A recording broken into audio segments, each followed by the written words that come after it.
novamente agradecer as duas falas iniciais. Nós vamos dividir essa manhã em 3 momentos. O primeiro vai ser esse de referencial teórico, em que eu vou dividir a fala com a professora Rosângela. No segundo momento, nós vamos ouvir as experiências da Defesa Civil de São Paulo e a Defesa Civil da Itália. A Defesa Civil de São Paulo, e aí eu vou pedir só paciência, porque assim, a gente planeja para dar certo, mas nessa hora vai falhar alguma coisa. E é engraçado que a convidada da Itália, ela perguntou em qual idioma ela podia falar, e eu arrisquei, para ela falou assim, vai em italiano que a gente entende aí. Eu espero. E no terceiro momento nós vamos fazer um exercício de simulação, e aí eu vou pedir a ajuda de vocês para a gente reorganizar o espaço, tudo bem? Eu vou colocar aqui no meu relógio 20 minutinhos, para a gente poder aproveitar bem essa manhã. Então agora de manhã nós vamos ter essas 2 falas, eu vou falar sobre o protocolo de comunicação de crise, e depois eu passo a palavra para a professora Rosângela, decana da FAMERS. Tudo o que a gente vai fazer hoje de manhã se baseia nesse primeiro parágrafo do protocolo do CDC, que é o objetivo da comunicação em crise. A mensagem certa, na hora certa, para a pessoa certa, pode salvar a vida. Grava isso, porque tudo que nós vamos descrever daqui para frente é para alcançar esse objetivo. A mensagem certa, na hora certa, para a pessoa certa, pode salvar vidas. Então o protocolo ele se baseia no protocolo do CDC, que é o Centro de Prevenção e Controle de Doenças dos Estados Unidos. Ele se baseia em experiências da instituição, aprendizados anteriores e em pesquisas na área de saúde pública, psicologia e comunicação. Para quem não me conhece, meu nome é Abner, eu sou formado em Gestão e Saúde na Federal, na UFSPA, não na Santa Casa. Meu mestrado é em Epidemiologia dos Desastres e hoje eu sou pesquisador da PUC em hospitais resilientes nos desastres, ou seja, eu investigo como tu tem que dimensionar um hospital, uma rede de saúde para suportar vítimas de desastre. Aqui eu estou na Jordânia, uma semana antes da ocorrência do terremoto na Turquia. Aqui eu estava conhecendo como o país faz gestão de desastres. Eu pensei como é que eu levaria para vocês essa frase, porque o que eu vou dizer aqui na parte da manhã, eu vou me ater, o protocolo ele é extenso do CDC, mas eu vou me ater na minha fala, nesses 20 minutinhos, ao capítulo que eles chamam de Psicologia de uma Crise. Ou seja, ele vai tentar explicar quais são as características que a gente precisa embalar uma mensagem para ela caber na cabeça da pessoa no contexto de crise. Não sei se eu consegui ser claro. Ele vai dizer o seguinte, que existe uma forma de cognição que vai tornar a tua mensagem receptiva ou não. Então o que ele diz? Ao entender como as pessoas recebem as informações durante um estado de crise, podemos planejar melhor a comunicação com elas. O que eles estão dizendo com isso? Que a comunicação que eu vou ter com vocês numa situação comum, como agora, ela é totalmente diferente se fosse você num contexto de crise. Esse protocolo ele vai trazer as 3 fases. Na minha fala, eu vou falar sobre a comunicação durante um contexto de crise, tudo bem? Durante a crise, eu vou trabalhar essas 3 características da mensagem. A primeira característica que o protocolo se refere, a mensagem precisa ser simples. Segunda característica, ela tem que vir de uma fonte confiável. Terceira, usar mensagens consistentes. E a quarta, e a mais importante, libera a primeira informação, a primeira mensagem o mais rápido possível. E aí, tudo que eu vou dizer daqui para frente é sobre essas 4 características. Durante a minha apresentação, na parte superior do slide vai estar a característica, o formato, a formatação que essa mensagem precisa ter, e embaixo vai estar justificando qual é a característica cognitiva que vai nos obrigar a organizar, formatar a mensagem dessa forma. Vamos entrar primeiro então na mensagem simples. Por que você deve usar mensagens simples? E aí ele diz o seguinte, que durante uma situação estressora, Cognitivamente, nós simplificamos as mensagens. E aí ele vai começar a explicar o que ocorre cognitivamente. Sob intenso estresse e possível sobrecarga de informações, nós, seres humanos, tendemos a perder as nuances da mensagem.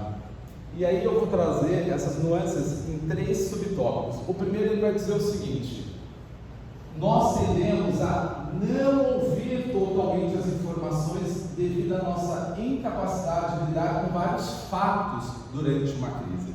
E aí se eu puder comparar, vamos imaginar que vocês acabaram de abordar uma pessoa num prédio que está pegando fogo e tu vai falar para ela: olha, tu precisa virar à esquerda, descer 2 quadras depois, virar novamente à esquerda.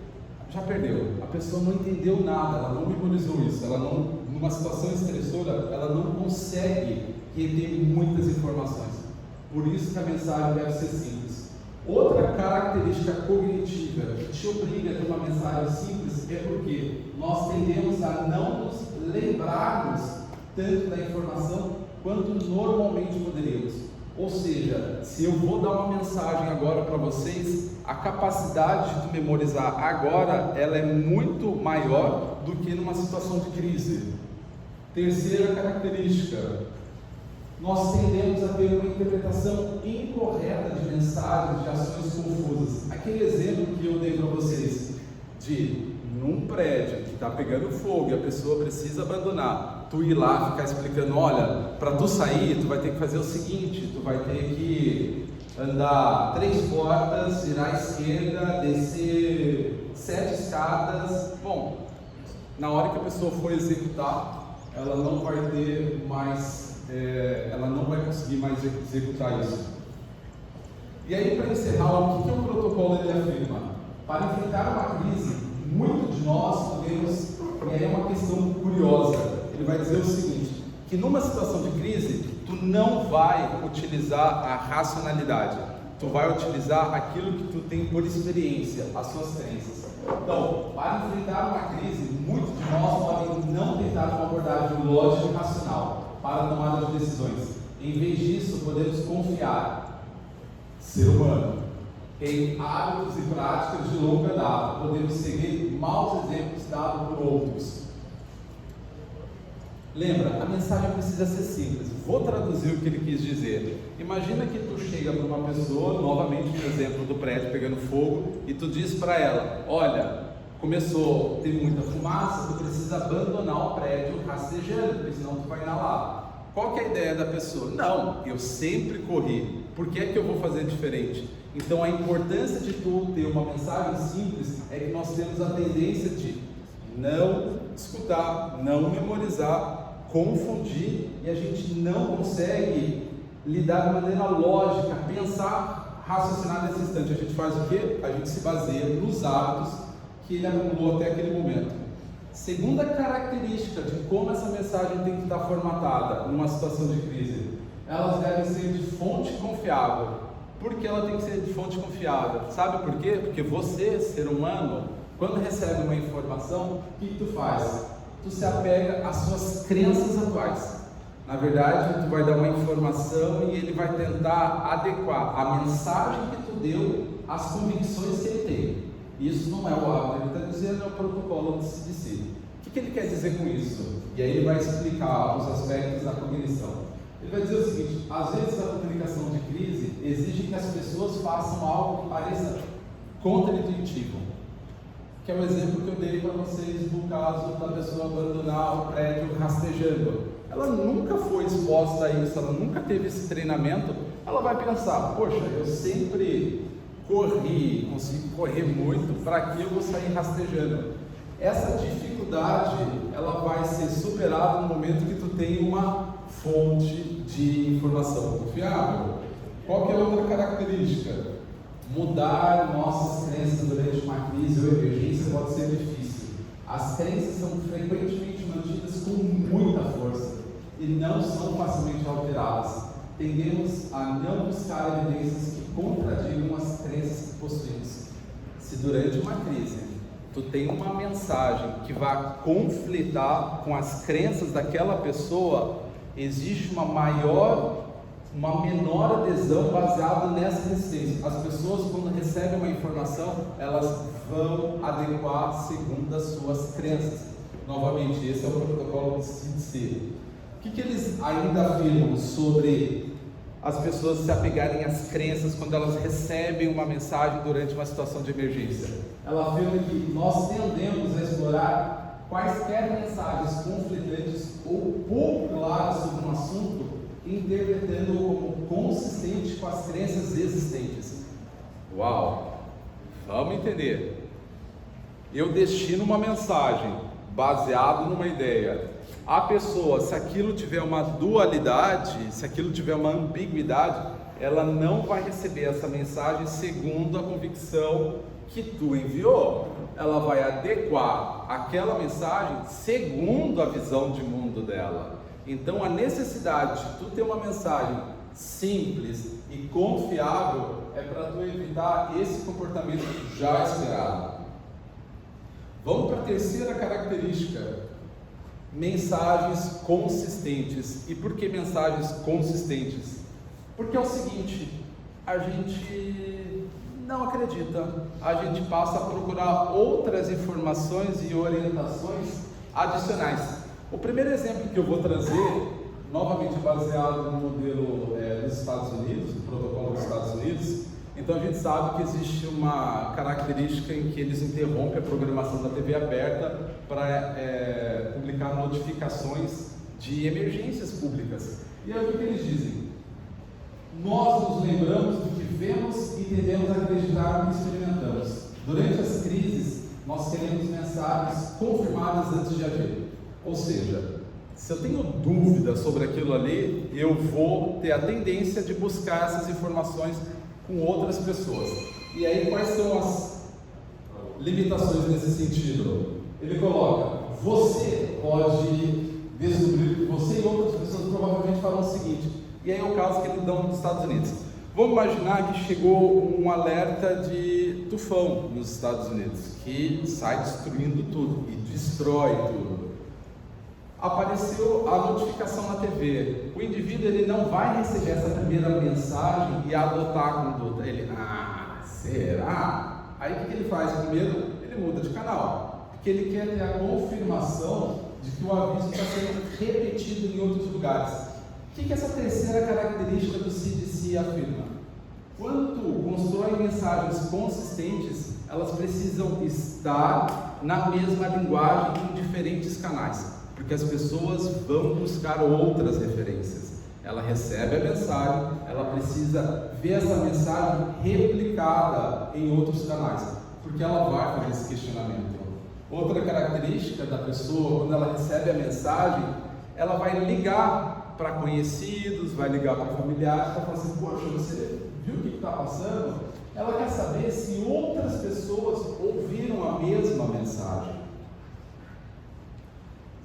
Por fim, ela vai buscar uma autoridade na vida dela. Pode ser um representante religioso, uma autoridade política. Ela vai buscar uma pessoa que represente autoridade e liderança para ela saber o que essa pessoa pensa sobre essa informação. E por fim, hoje no mundo das redes sociais, ela vai para os canais sociais para ver o que os nossos contatos estão dizendo. Então, quando ela recebe a informação, a necessidade dela ser simples é porque a pessoa não memoriza. A necessidade dela ser confiável é de que as pessoas vão buscar outras fontes. E nós vamos para a última característica. Só vou trazer mais um elemento que o protocolo trouxe, que eu achei interessante. Ele diz o seguinte: os bombeiros que estão aqui presentes, que já deram treinamento, não sei se vão concordar ou não, mas foi um exemplo que eu achei interessante, que eles disseram o seguinte, no protocolo, como exemplo: nos casos em que a evacuação é recomendada, eles se referem ao comportamento, à cognição humana, nós tendemos a observar se nossos vizinhos estão evacuando antes de tomarmos essa decisão. Essa primeira confirmação antes de agirmos é muito comum durante uma crise. Então, assim, a pessoa recebeu a mensagem de que ela precisa cumprir um procedimento, ela vai ligar para conferir, ela vai ver se em outros canais estão informando isso. Ela tem uma tendência para ver assim: poxa, será que só eu ou todo mundo está fazendo isso? Por isso que essa mensagem ela precisa ser consistente. O que é consistente? Aparecer igual em vários canais. Se isso aparecer com divergência, existe uma tendência das pessoas não receberem essa mensagem. E por fim, quem trouxe papel e caneta, celular, fotografe, não esqueçam mais disso. Libere, principalmente quem está atuando hoje no poder público, eles desdobram um pouco mais esse tópico, eu não vou me estender aqui, mas vale vocês depois entenderem os aspectos cognitivos. Eles dizem o seguinte: chegou a mensagem, libera ela, libera a primeira informação que vocês tiverem, nem que vocês tenham que se posicionar, e aí eles vão explicar que cognitivamente nós acreditamos na primeira informação que chega. A primeira mensagem que chegou para o indivíduo é a que ele toma por verdade. E se isso estiver adequado às crenças dele, você lembra da segunda característica? Ele vai grudar naquilo. O problema é que aquela primeira mensagem pode não ser a mensagem correta. Só que aí vocês vão ver o seguinte: durante uma crise, a velocidade de uma resposta pode ser um fator importante na redução de danos. Isso está claro. E aí nesse segundo parágrafo, que é outro aspecto muito importante, deixa eu só arrumar aqui. Na ausência de informações, podemos começar a especular e preencher os espaços em branco. Isso geralmente resulta em rumores. Ocorreu a crise, há um retardo, se posiciona, fala, olha, existe, vocês podem depois acessar, existe literalmente um formulário do CDC, em que ele coloca as informações básicas, mas se posiciona como autoridade daquela mensagem. Seja o primeiro a se posicionar. Porque nesse intervalo as pessoas vão começar a preencher com outras informações. Eu já trouxe esse um exemplo numa ocasião. Tem um estudo muito curioso que foi feito sobre quadros de ansiedade e depressão em familiares de pacientes de UTI. Olha que coisa curiosa eles descobriram. Eles descobriram que a ansiedade ela é maior quanto maior é o intervalo de informação da equipe médica com relação aos familiares. Ou seja, se a pessoa está numa situação de tensão, de estresse, e tu retarda a informação, isso vai gerar um maior estresse para elas. E aí, para ir já indo para a conclusão dessa característica de liberar a mensagem o mais rápido possível, não tem problema tu vir 30 minutos depois de atualizar, mas se posiciona como a primeira mensagem. O que eles colocam? A primeira mensagem a chegar até nós pode ser a mensagem aceita, embora informações mais precisas possam vir a seguir. Quando informações novas, talvez mais completas, se tornam disponíveis, nós a comparamos com as primeiras mensagens que ouvimos. Então preste atenção no... Eu achei essa dimensão fundamental. Por quê? Porque essa mensagem, se lembra que no segundo aspecto a gente vai pegar aquela informação e condicionar com relação às nossas crenças. O estudo ele vai dizer o seguinte: se a segunda informação é a mais precisa, mas ela entra em conflito com as minhas crenças, o indivíduo já abandona.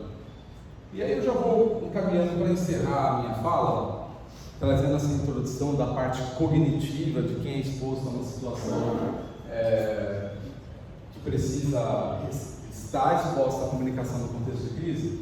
E aí ele diz o seguinte, o protocolo: devido à maneira como processamos informações sobre estresse. Então se lembra que existe uma alteração cognitiva de como eu vou pegar essa mensagem, essa informação.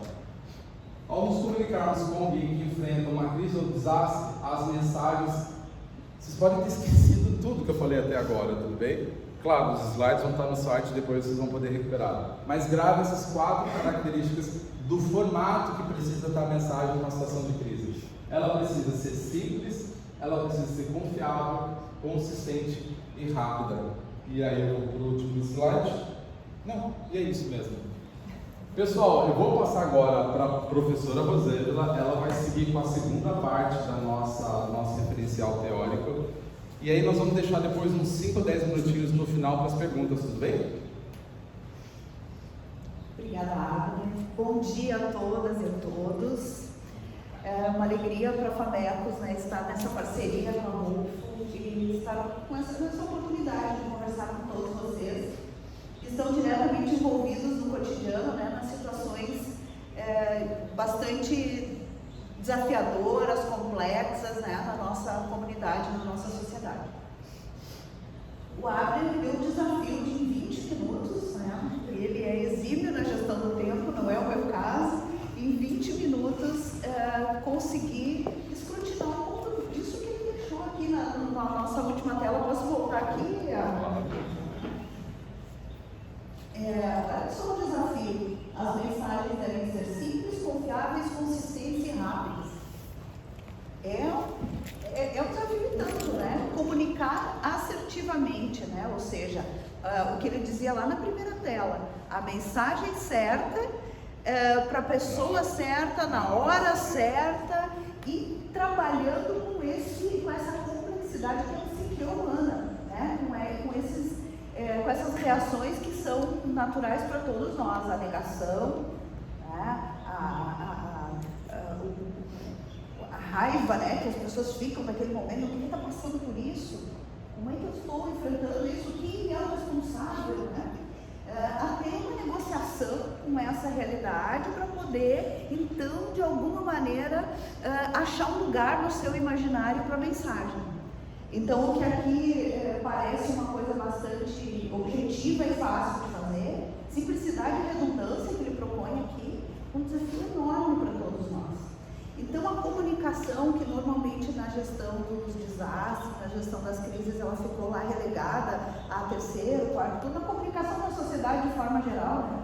E eu falo desse lugar, eu atuo na escola de comunicação. A comunicação, ela sempre foi um conhecimento, talvez meio natural, assim, todos nós nos comunicamos, todos nós sabemos conversar com o outro, todos nós sabemos mandar um e-mail para a imprensa. Não temos mais, aqui eu estou diante de pessoas que já passaram por aquela fase de ter medo do microfone ou da câmera, né? Todo mundo gerencia bem o suficientemente, né? Essa parte técnica. Mesmo assim, comunicação continua sendo um grande desafio. Então, gradualmente, a gente começa a entender na sociedade, a dar um novo lugar para a comunicação. A entender que a comunicação não é um processo tão simples. Eu acho que o Abner traz muito bem isso a partir do protocolo do CDC, né? Olha o desafio de fazer essa comunicação, de conseguir, por meio da comunicação, estabelecer uma relação de corresponsabilidade com todas as pessoas envolvidas naquele contexto de uma situação grave, de uma situação desafiadora, como nos dizia o secretário que mencionava o Watkins. Então, isso que parece muito mais simples, e o meu desafio aqui é olhar um pouquinho o que está por trás desse dialogar em momentos de comoção, né? É bastante desafiador, e se a gente não tiver uma preparação anterior ao fato, ao acontecimento, assim como vocês fazem os planos de resposta para os desastres, assim como vocês fazem uma série de protocolos, hoje a gente obrigatoriamente precisa ter protocolo de comunicação. Esse é um novo tema que entrou na gestão das crises, né? Na verdade, lá no hemisfério norte, né, Abner, já está há bastante tempo, mas a gente tem incluído mais recentemente, e a gente precisa entender a comunicação na sua complexidade. Mas se a gente não planejar antes, se não tiver protocolo para isso, nós vamos chegar aqui ao ponto de ter templates para textos, para narrativas. A gente precisa ter coisas pré-escritas, não vai dar tempo. Na hora do acontecimento, está aqui, ó, na nossa frente, todo mundo mobilizado, todo mundo respondendo ao protocolo lá do plano de resposta. E cadê a comunicação? E cadê o momento de fazer isso que o Abner desafiou vocês? Tem que ser a primeira fonte da informação. Mesmo que eu só reconheça publicamente que está acontecendo. E depois eu vou complementando aquela narrativa. Mas eu preciso assegurar um lugar de fonte prioritária. Quando esse protocolo do CDC foi produzido, e a primeira versão dele é bem antes do nosso ambiente midiático digital, isso já era desafiador. O Abner falando e eu pensando, e a fake news que vai chegar antes? E o rumor, o que ele chamou de rumor aqui, o rumor que era, existe um livro clássico de norte-americano que é Boatos e Rumores, que fala do mecanismo, né, cognitivo e psicológico do boato e do rumor. Só que o boato e o rumor hoje se profissionalizaram. A fake news é a profissionalização do boato. Hoje transforma o boato num vídeo super confiável. Hoje eu transformo um boato numa notícia, numa informação com cara de notícia. A pessoa olha e diz assim, não, isso aqui é manchete de um jornal. Porque tecnicamente é igual uma manchete de jornal. Tá? Então é com isso que a gente está lidando hoje, com essa complexidade que a gente está lidando. Tá? Então, nesse tempo de mídia acessível e distribuída, e quando eu falo em mídia, eu não estou falando do jornal, da rádio, da emissora de televisão, eu estou falando dessa mídia que está na nossa mão, estou falando dessa mídia digital, eu estou falando do WhatsApp, eu estou falando da rede social, eu estou falando do boato que se dissemina muito rapidamente, que escala, né? Escala num nível absurdo e muito mais rápido do que a gente é capaz de produzir a informação oficial. A gente precisa revisitar, veja só, vou convidar vocês para revisitar o conceito de comunicação. O que é a comunicação? O que a gente entende como comunicação? Porque ao longo da história a gente confundiu dois conceitos importantes, que é informação e comunicação. E aqui eu começo com uma proposta de um sociólogo francês, o Dominique Vauban, que vai dizer, em tempos midiáticos que nós vemos, ele acabou de lançar um livro, gente, já está para venda, que se chama Comunicar e Negociar, traduzido por um professor nosso aqui da FAMEC. Ele vai dizer que comunicação não é mais mandar uma informação. Tem um livro ótimo, que é Informar Não É Comunicar, que é o livro anterior.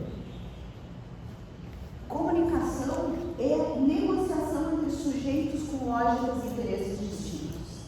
Mas nós estamos comunicando para um ente que é a sociedade. Nós estamos trabalhando com uma informação de utilidade pública. Cada sujeito, hoje que nós vivemos esse deslocamento da confiança, Castells fala sobre isso, o sociólogo espanhol fala sobre isso. A confiança, ela era depositada nas grandes instituições e nas autoridades. Eu esperava o porta-voz da PRF falar, eu esperava a Defesa Civil, comando da Defesa Civil falar, eu esperava a prefeitura, o governo, eu esperava as grandes instituições falar. Hoje eu desloquei a minha confiança para o meu amigo que pensa como eu. Eu sempre brinco nas minhas falas mais informais que a gente deslocou a confiança para a tia Silda. Poxa, mas a tia Silda me mandou essa informação, como é que eu não vou acreditar?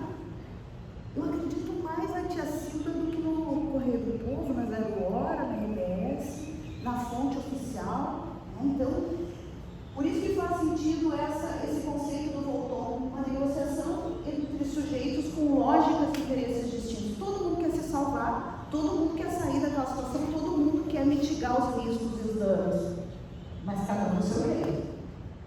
Eu acompanhei agora em abril esses episódios nas escolas, né? E ontem mesmo estava com um grupo de 80 diretores lá no litoral conversando sobre os aprendizados do mês de abril. E o diretor me dizia assim, não, todas as famílias, toda a nossa comunidade virou especialista em segurança. Todos eram especialistas em segurança. Todos tinham uma solução para proteger a escola de ataques armados. Mas só que cada um no seu jeito. E as pessoas não ficam satisfeitas se elas não veem a sua visão dos fatos contemplados. Então, tu trabalhar com a coletividade nesse contexto hoje é um grande desafio. Fazer essa negociação em momentos de comoção, em momentos que a nossa emoção está fora da pele, é um desafio ainda maior. Né? O grande problema é que a gente confiou, né, ao longo da vida, a gente confiou nesse modelo. Esse é o famoso modelo matemático da comunicação, que é lá de 1940, né, um engenheiro de telecomunicações criou esse modelo e disse o seguinte: se um emissor mandar uma informação para um receptor, mandar uma mensagem para um receptor, por meio de um canal, está tudo resolvido, nós estamos comunicando. Nós estamos comunicando. E a gente acreditou nisso. A gente acreditou, mandar a informação, as pessoas, como dizia o Abner, as pessoas vão fazer exatamente o que a gente recomendou. Não acontece, né, gente? Vocês vivem isso todos os dias. Não acontece. A gente recomenda, dá as instruções. Por isso que a gente está aqui, porque a gente tem que pensar nisso antes do acontecimento. A gente tem que pensar de forma preventiva, né, nas nossas estratégias de comunicação, porque isso acaba não acontecendo.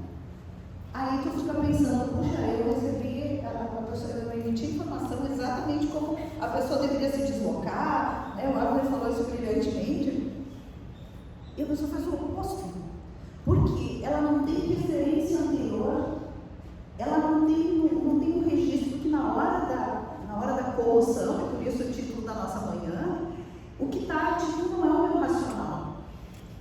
Eu não consigo parar, respirar, raciocinar e aí agir. É o meu instinto de sobrevivência que está em ação. E ele é completamente emocional. E se eu não tiver uma referência anterior que o meu cérebro consiga acionar, eu não vou conseguir cumprir a orientação técnica pragmática. Por isso que quando a gente olha países como o Chile, né, que trabalha muito intensamente a comunicação preventiva, o terremoto de 2015 teve uma vítima fatal, né? Pegou Santiago, pegou a região metropolitana, alto, né, na escala Richter, eu não me lembro, mas acho que chegou a 8 praticamente, a 7 tanto, né? Uma vítima fatal. Mas é um país que trabalha intensamente todos os dias, né? Eu sempre faço uma apresentação muito maior do que eu vou dar conta de falar. Então depois eu deixei muitas telas de exemplo que vocês podem usar aí quando consultar no material. Então, gente, assim, para fechar esse conceito de comunicação, né, pressupõe ouvir falar, o que a gente está fazendo comunicacionalmente na hora da comoção? A gente está negociando interpretações e sentidos.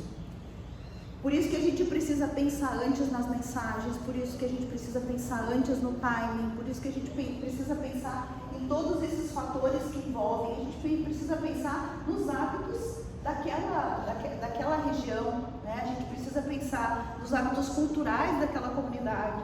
Vocês vão lembrar daquela tempestade que todo mundo lembra, de 29 de janeiro de 2016, é isso? Mas em outubro, por aí, de 2015, teve uma pequenininha, né? Teve um spoiler da que vinha depois. Vocês vão lembrar que da região, e afetou muito a região das ilhas. E vocês devem se deparar com isso com frequência, né? Mas vocês lembram da negociação para retirar os moradores dali.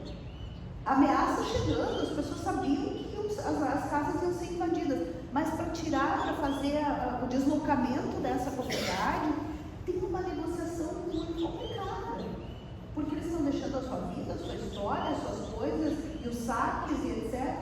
Os medos ficam. Todos os medos, né? Então, essa interpretação é como a questão eu me envolvi em 2018 num quase acidente aéreo, e na hora da evacuação do avião, a tripulação disse, olha, deixem os seus pertences e saiam, né? Não fiquem procurando. Tem jeito, né? As pessoas vão lá, elas estão com o seu dinheirinho da viagem, os seus documentos, elas começam a pensar, elas não cogitam a possibilidade de perder a vida, elas estão pensando que elas vão sobreviver e o que elas vão fazer depois, se não tiver documento, se não tiver dinheiro, né? Então, eu estou negociando o sentido daquele momento com as pessoas. Tal é a complexidade, por isso que eu preciso preparar a comunicação antes, né? Isso no ambiente midiático digital e na era da vigilância, né? Estou aqui com a Júlia Machado, que é minha orientanda de mestrado, e ela pesquisa justamente a era da vigilância nesse contexto da comunicação pública. Então, isso se complica ainda mais, porque eu tenho gente filmando, eu tenho gente gravando, eu tenho gente circulando vídeo que diz, olha só, isso aí não é verdade. Isso aí está assim. E eu preciso, enquanto eu estou trabalhando a informação verdadeira, eu ainda preciso ir desmontando as fake news que vão circular e vão disputar a atenção das pessoas, né? A gente está vivendo esse dilema hoje. Nós nos acostumamos e nós estudamos, eu estou vendo aqui profissionais de comunicação, colegas aí de pesquisa, né? A gente estudou muito o processo de formação de opinião pública. Tinha lá uma construção, tem lá um workflow, né? As pessoas escutam a autoridade, as pessoas validam com as suas experiências, as pessoas, e aí vai formando essa opinião pública.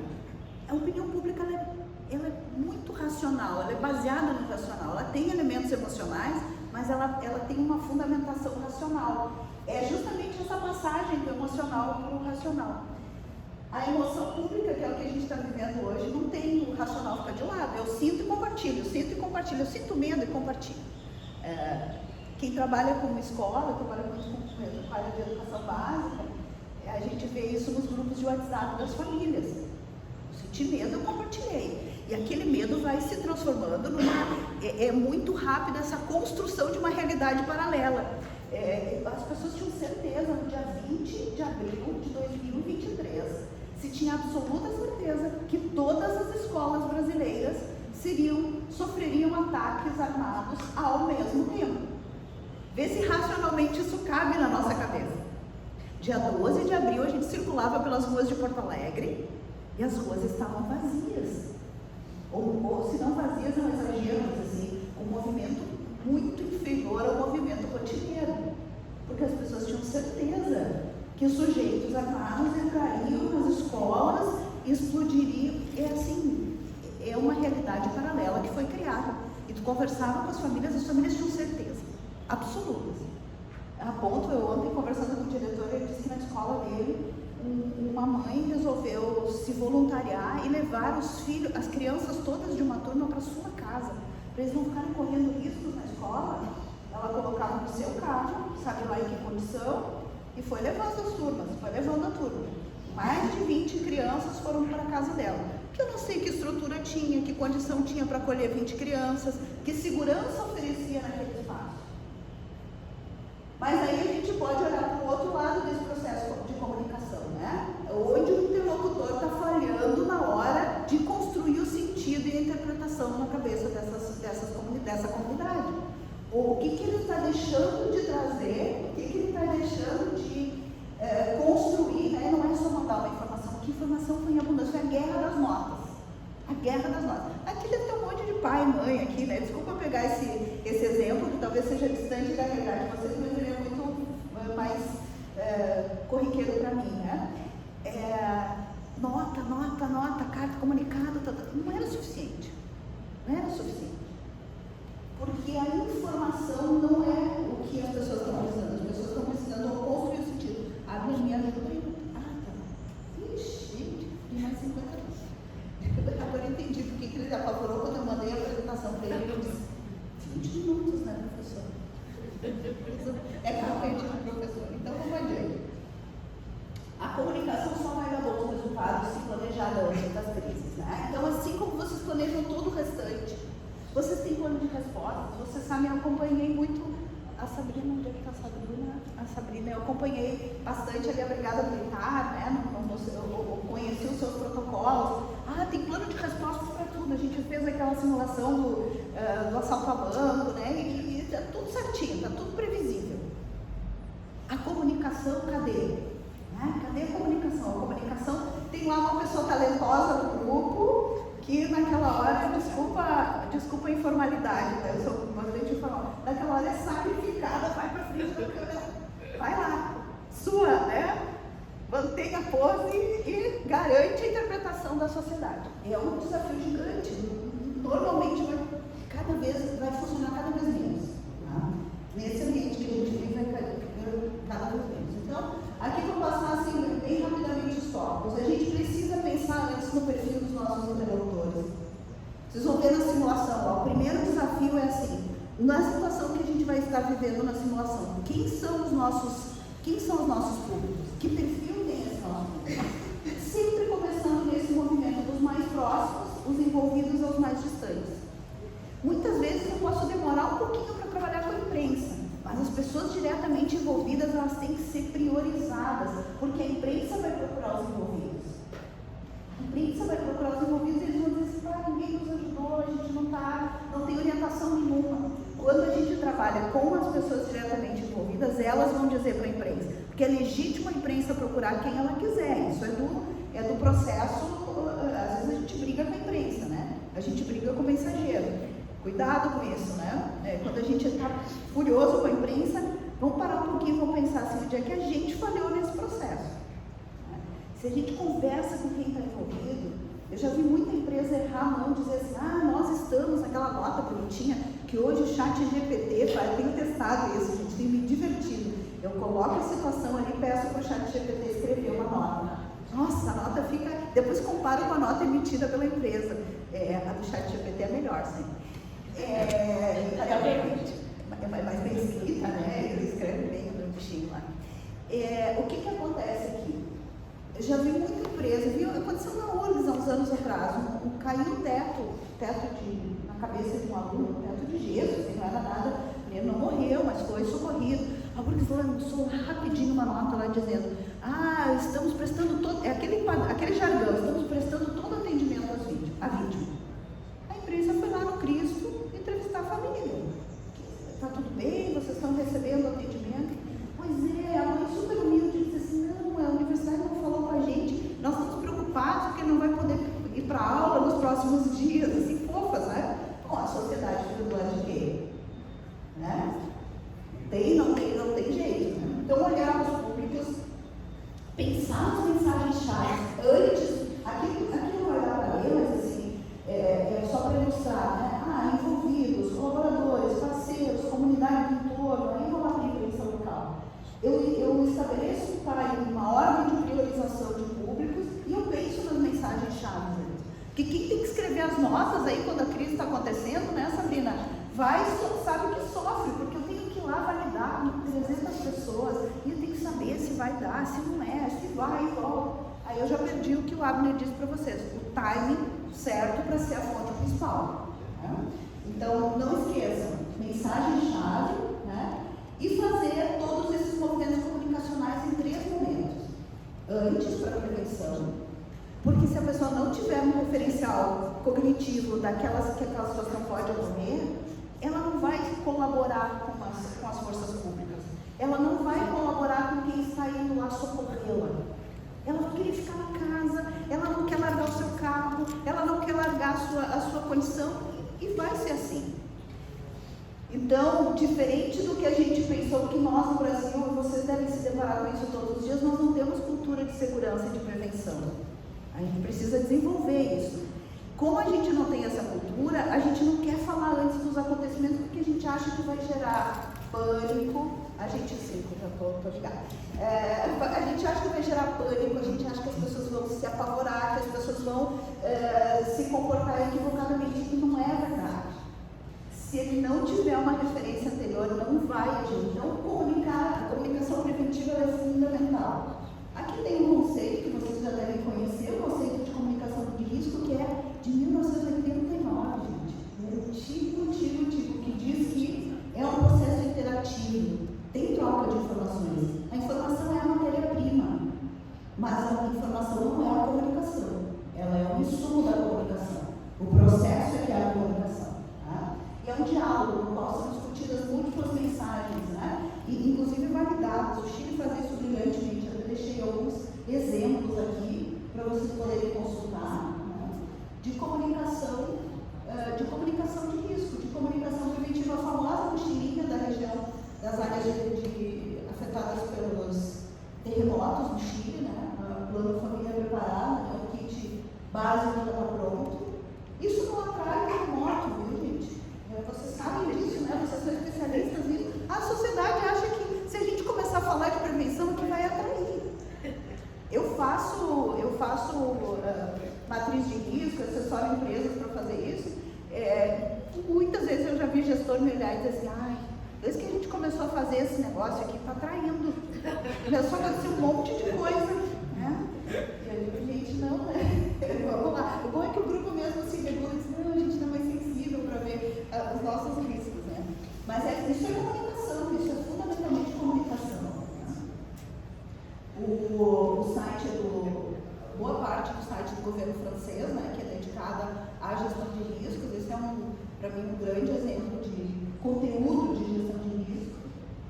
O nosso caso aqui, né, do nosso ciclone aqui, que a gente fez a comunicação de risco e depois a gente teve que ouvir na imprensa no dia seguinte, assim, puxa, mas foi um escândalo lá, por que fizeram tudo isso? Não foi tão grande, né? Agora, vocês imaginam se não tivesse a comunicação de risco e tivesse contagem de corpos, de vítimas fatais no dia seguinte, imaginam?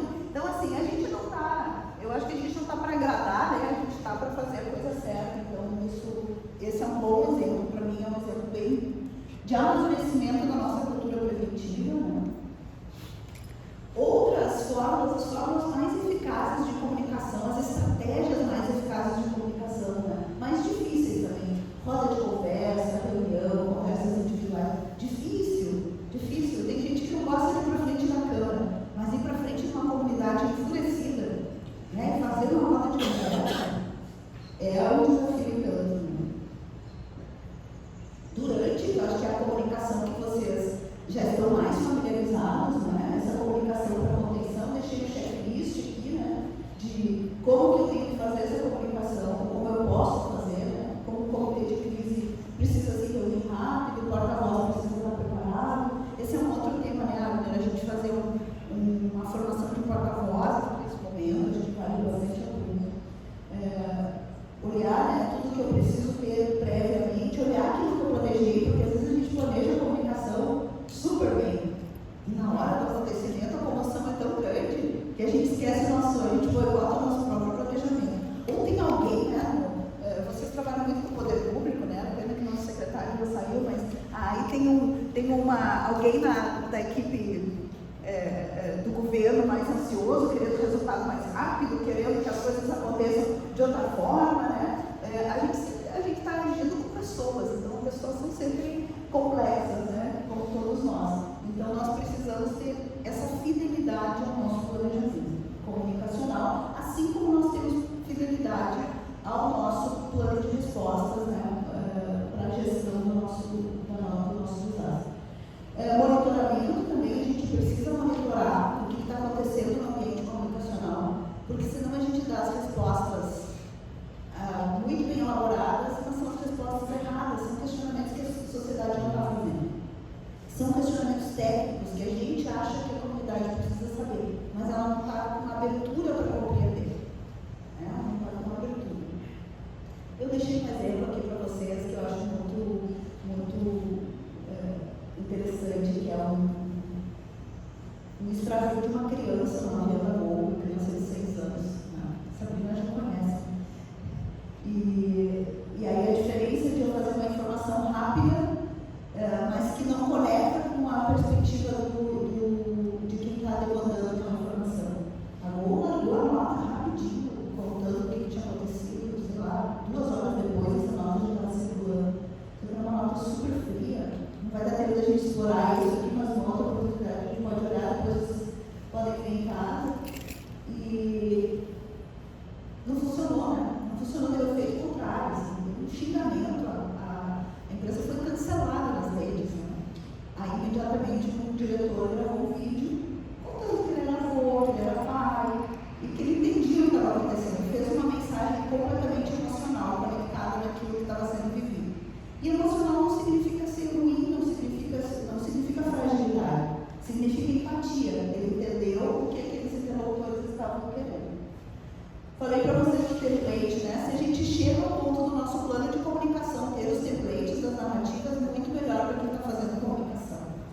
Eu não preciso inventar a roda na hora do. Eu deixei aqui exemplos que são liberados por mim, por cliente de uma empresa de produtos perigosos que trabalha que tem muito acidente, né, nas rodovias, enfim, né, que dá trabalho para o pessoal do PRF. Eles já têm os templates todos prontos, né? Então, assim, aconteceu, eu olho para a circunstância, não deu para a circunstância, falo cada vez menos, não fico fazendo escrutínio do ocorrido, a sociedade não está interessada em revisitar o que aconteceu, isso ela já sabe, ou ela acha que sabe. Ela quer saber o que vai ser feito para resolver e o que vai ser feito para não acontecer de novo. São esses dois interesses da sociedade. O que vai ser feito? Como é que resolve esse negócio? Como é que a gente, por muito tempo no Brasil, fazia comunicação de crise revisitando fatos, entendendo que a sociedade queria que nós disséssemos o que aconteceu. Hoje a gente gasta um tempo fazendo isso, estou terminando. E a sociedade está agoniada, cara, eu estou terminando. Pronto. E o após, né, que também bem resumidinho aqui, a crise terminou, a comunicação não para. Eu preciso aprender, eu preciso gerar informação para as pessoas sobre isso. Pesquisa de opinião, plano de recuperação da imagem, da reputação. Deixei um exemplo da Vale para vocês consultarem, né?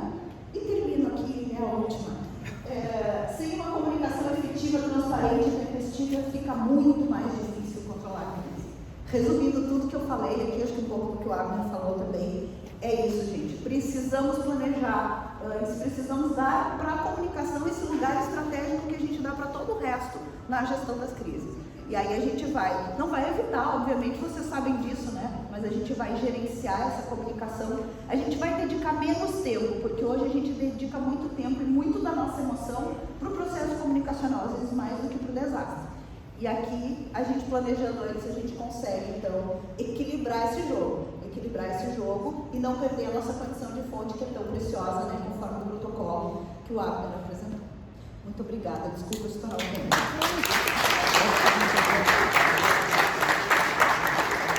Agradecer a professora Rosângela, só para dar uma breve informação. Eu conheci primeiro ela no LinkedIn e sempre acompanhei o trabalho dela, e logo que eu pude contactá-la aqui na PUC, a gente foi tocando esse projeto junto.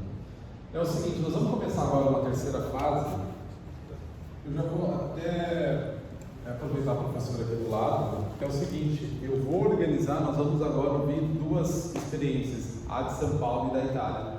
A gente vai começar com a da Itália. Vai ter uns 2 minutinhos para eu preparar a apresentação, a organização. Então eu abro para uma pergunta que vocês queiram fazer para a professora, tudo bem? Já chegou a primeira pergunta. Vamos lá. Agradecer a oportunidade, professora, muito esclarecedora, né, na sua fala. Eu tenho uma preocupação muito grande quanto à questão de comunicar uma previsão com risco, principalmente a questão de clima, de tempo, onde a pessoa tem que, todas as fases que a senhora falou, passar a informação, mas é uma previsão.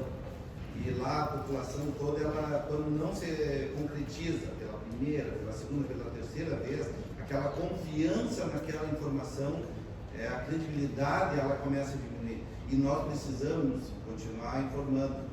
Não é que eu sei que é um desafio. Posso complementar? Às vezes, nós temos que tomar uma providência, porque a gente tem a informação de dados de órgãos confiáveis, né?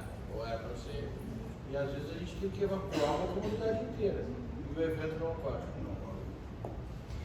Eu associo esse nosso dilema hoje, eu vejo, a gente observa quando na temporada de ciclones ali, né, nos Estados Unidos, né, em algumas regiões dos Estados Unidos, e a gente vê todo aquele trabalho preventivo. A gente viu isso no furacão Sandy, né, em 2013, se não me engano, 2011, 2013, agora não me recordo mais, que Nova York foi evacuada.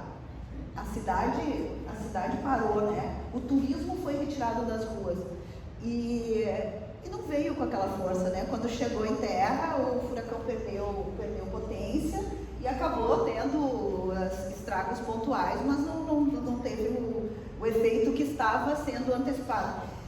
Mas aí aquele pontinho que eu falava antes da construção da cultura da prevenção, acho que essa é a tarefa de todos nós. Fazer essa nossa interpretação, construir esse sentido de por que a gente tem que ter a prevenção. E aí não vai dar para ser no evento em si, porque quando o evento estiver ali, quando tem alguém já me explicou várias vezes, eu sou ruim para entender isso, mas quando tem determinados fenômenos meteorológicos que quando chegam na boca do Jacuí, ou vão para o mar ou vêm para Porto Alegre, né? E vocês me perdoem a explicação rasa, mas aí, assim, como é que eu faço a prevenção em Porto Alegre se ele resolver mudar o rumo ali e para o litoral? Fazer a comunidade entender, claro que eu sempre acho que tem um fator muito didático pós-evento, pós-desastre. Quando o desastre acontece com vítimas e com prejuízos, né, físicos e materiais, eu acho que aí é o momento da gente falar sobre essa criação de consciência.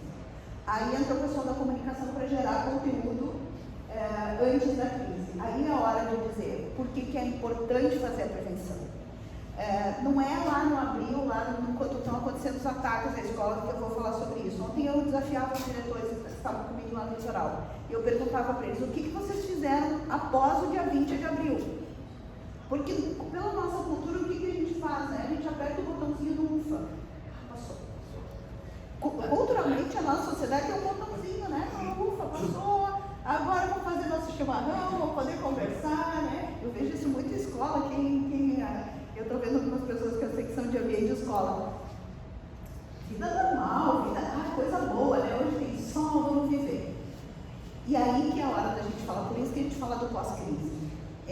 disse que a simulação que a gente vai trazer, ela tem uma perspectiva do passado.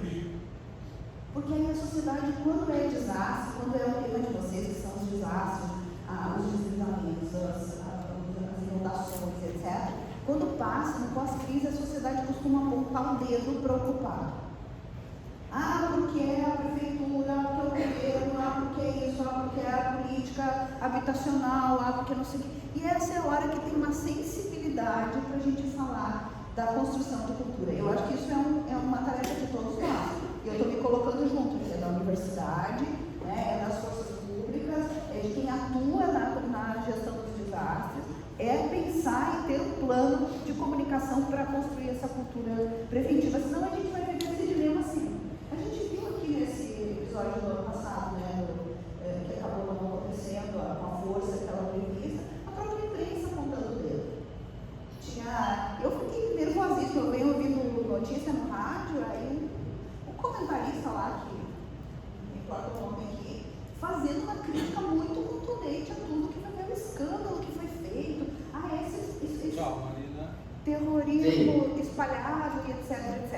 Então eu acho que a gente tem que convocar inclusive o apoio da imprensa. Se a gente não construir cultura de prevenção, nós vamos seguir contando corpos. Vamos seguir em várias frentes que vocês todos gerenciam aí. Eu acho que estamos conectados. Sim. Que maravilha. Então tá bom, gente, vou deixar vocês com a experiência que eu também estou curiosíssima para ouvir. Obrigada. Não sei se eu respondi, mas a gente segue conversando depois.